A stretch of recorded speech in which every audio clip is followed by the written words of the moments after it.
yang beranggotakan Siti Sulastri, Rina Rahmawati, Ece Pramudani, dan saya sendiri Nuri Nurul Aini. Di sini kami akan mempresentasikan mata kuliah perkembangan peserta didik yang diampu oleh Ibu Ira Anggraini MPD.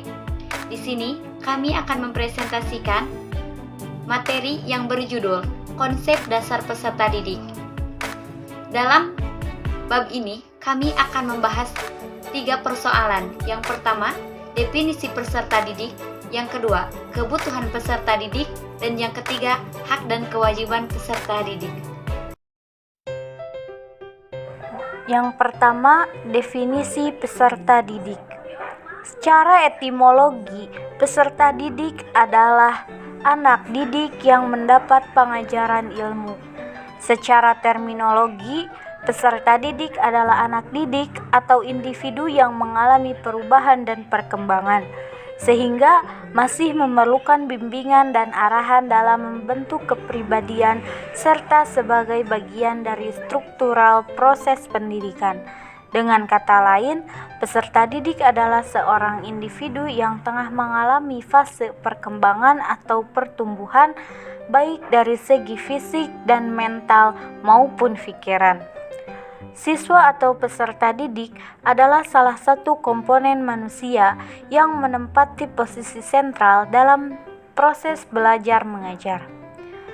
Peserta didiklah yang menjadi pokok persoalan dan sebagai tumpuan perhatian.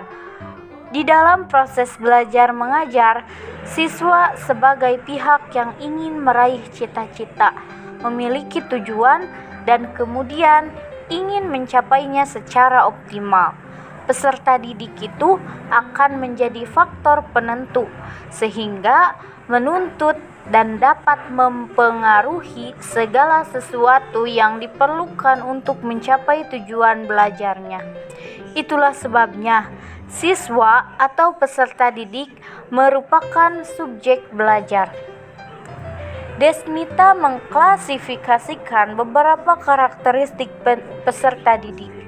Di antaranya, peserta didik adalah individu yang memiliki potensi fisik dan psikis yang khas, sehingga ia merupakan insan yang unik.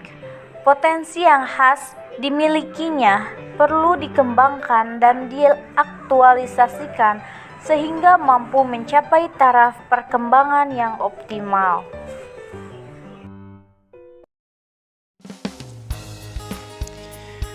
Kebutuhan peserta didik. Kebutuhan adalah segala sesuatu yang dibutuhkan manusia untuk mempertahankan kelangsungan hidupnya secara alamiah melalui pencapaian kesejahteraan. Peserta didik memiliki kebutuhan sebagai berikut. Yang pertama, kebutuhan psikologis. Kebutuhan psikologis adalah sejumlah kebutuhan yang paling mendesak dan mendapatkan prioritas utama dalam pemenuhannya, karena berkaitan langsung dengan kondisi fisik dan kelangsungan hidup.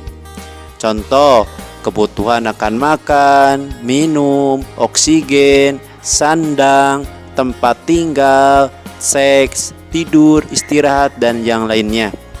Yang kedua, kebutuhan akan rasa aman dan perlindungan.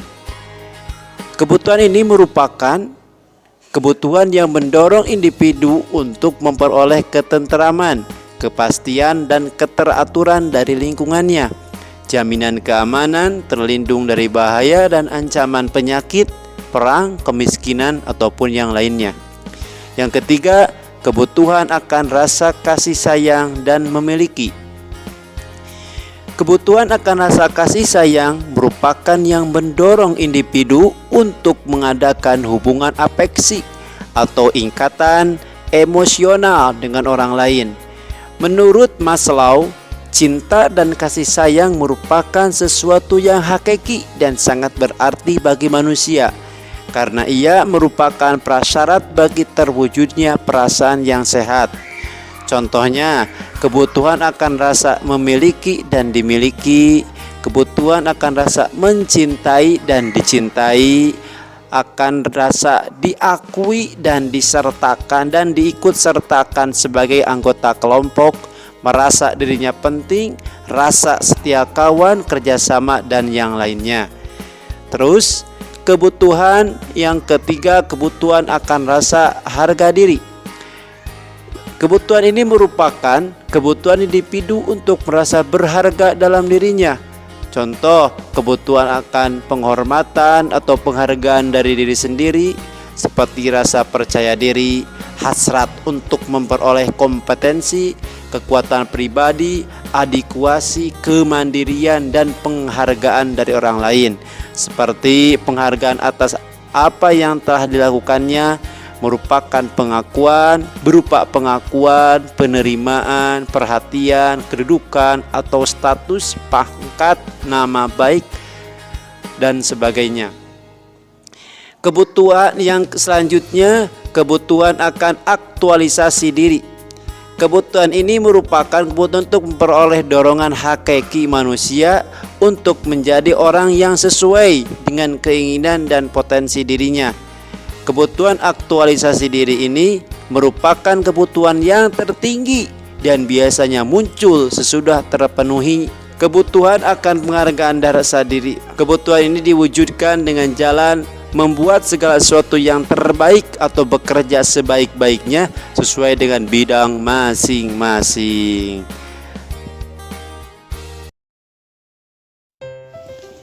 Yang ketiga, hak dan kewajiban peserta didik.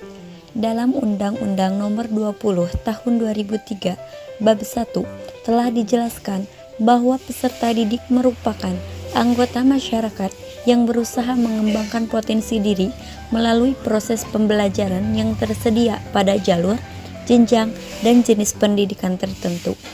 Definisi tersebut kemudian dijelaskan kembali pada Bab 5 Pasal 12 bahwa yang pertama, setiap peserta didik itu mempunyai hak. Yang pertama, mendapat pendidikan agama sesuai dengan agama yang dianutnya. Yang kedua, mendapatkan pelayanan pendidikan sesuai dengan bakat, minat, dan kemampuannya.